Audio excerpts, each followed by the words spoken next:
ramdam ako yung lubak. Yung sa harapan, yun, malambot yung suspension. At pagdating sa balanse, ramdam ko pa rin yung bigat niya. Ang KTM 890 Adventure R. Yan ang susubukin natin sa Manibela Test Lab.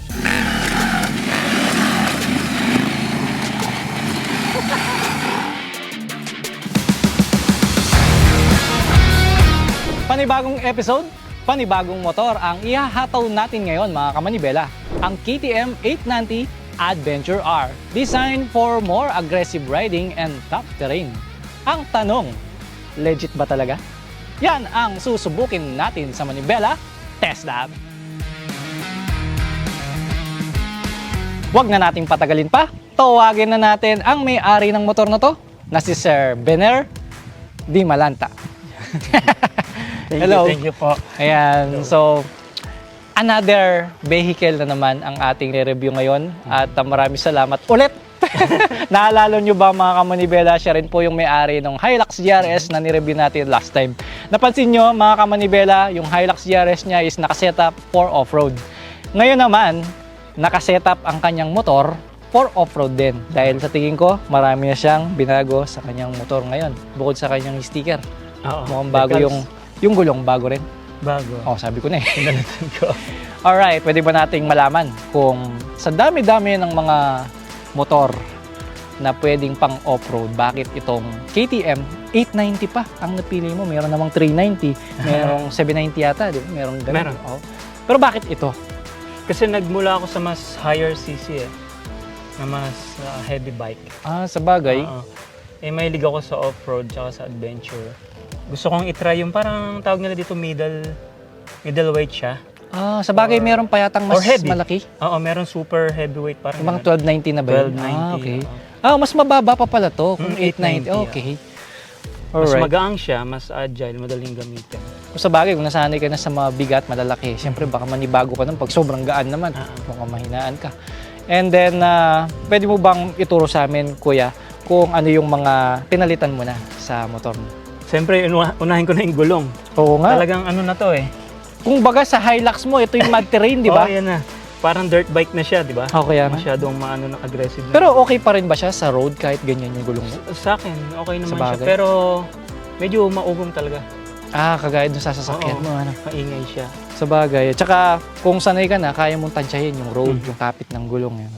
Ano pa? Hindi ka rin pwede ba sa kagaya ng pang road tires na mag-lean ng sobra. Ah, Pero sa bagay. May control okay pa na rin. rin. Matulid pa din siya. Okay naman. Then, next naman natin, mukhang nagpalit ka na. Yan, ng- yung pegs. Bakit ka nagpalit, kuya? Kasi ito, mas siya, mas malapad tsaka mas makapit. Ah, May okay. siya. Meron Hindi siyang kagaya ng nakalawit stock, na may mga ngipin. tornilyo, no? Okay. Na-adjust din yan. And then, mukhang hindi ito yung original decals niya, Kuya Bener. Bakit ka nagpalit? I mean, hindi mo ba type yung dating Hindi, kulay? ito nung kinuha ko, nandyan na siya. Ah, nakadikit na. Oo, meron na siyang decals talaga. Pero para sa'yo, okay naman yung design niya. Okay naman. Tsaka at the same time na protection yan. Napakakapal niyan. Ah, okay. Makapal siya. Ayan o. May tama. Para siyang naka-PPF, no, Kuya? Oo, parang pipi. And then, bagay pa sa damit mo, Red Bull. Binagayan niya ako. Oh, siya pala yung gumaya sa'yo. Kasi parang mas nauna yan. Oh. So, meron pa bang iba bukod doon? Wala na. Sa exhaust, stock yan. Pero Ah. nag-cut, delete ako. Okay, cut, delete na siya. Oo, tapos ito, para lang pagka may luggage dito, hindi siya nadidikit. Okay. Parang heat guard. Oo. Alright. So, gano'n nakatagal sa itong motor na to, Kuya? Wala pa itong isang taon eh. Siguro mga 7 or 8 months. Oh, ilan ba yung height mo, Kuya Bener? 5'7". 5'7". Oh, Sa height mo 170. na to, dito sa laki ng motor na to, okay naman siya.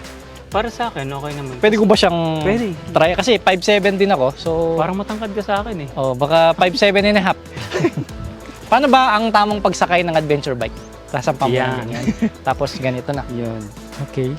And then, ngayon pa lang, natataasan na ako. Hindi ka ba nahihirapan dito pag dinadrive mo siya? Hindi naman. Tingnan mo, ang Sanayan bigat. din.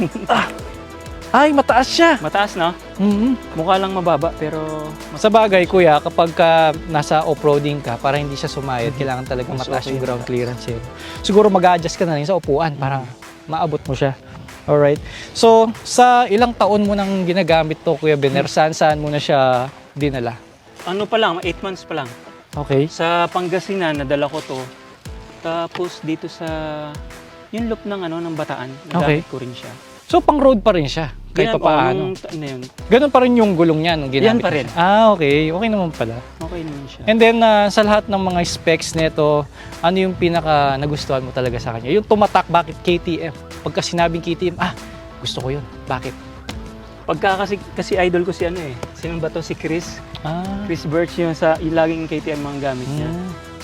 Nagustuhan ko yung pagka sa mga off-road obstacles. Para kumbaga pag pinanood mo siya, parang dirt bike lang yung dala niya.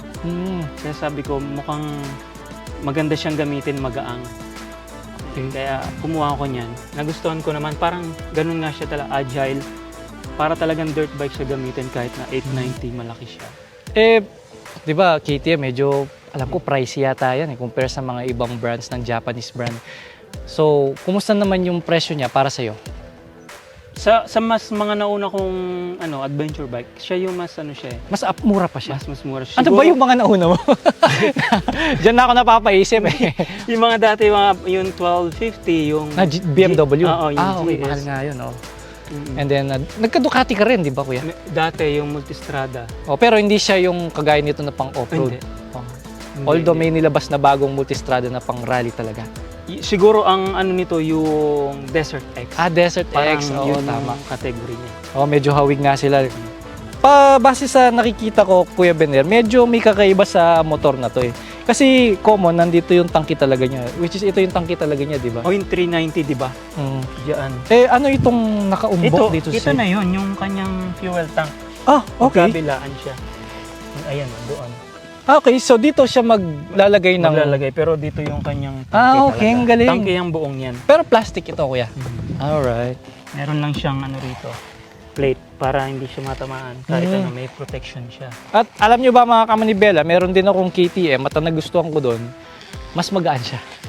Tsaka ito yung mga isa sa dahilan kung bakit magaan yung motor. Yung tangke nga, ginawa nilang plastic.